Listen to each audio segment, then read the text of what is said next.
So you've just purchased a Triple Crown titanium WaterFed pole, or you're just doing a little pre-purchase due diligence. Either way, this video will run you through a few do's and don'ts for your new pole, as well as how to set it up. Most importantly, you should never use your pole near any electrical source. All of these poles are highly conductive. To run your tubing internally, loosen the top collar and remove the metal tip.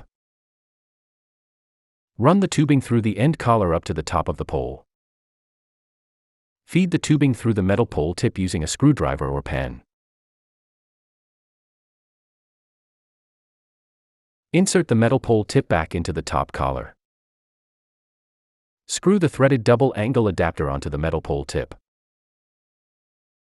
Thread your brush onto the Euro side of the angle adapter and attach your pole tubing to the Y quick connect. Attach the feed end of your hose to the shutoff valve using the quick connect. Your pole is ready to connect to your source water.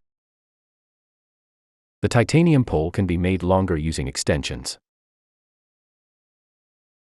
If you plan to add and remove extensions frequently, consider running your pole tubing outside of the pole instead of running the tubing inside of the pole. The base pole is 30 feet. It can be extended to 40 feet with an extension.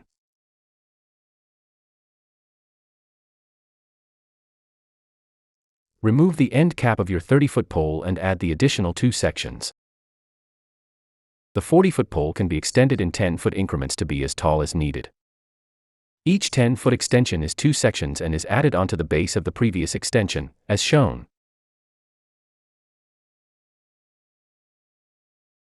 Each extension features an aluminum end defender to prevent chipping.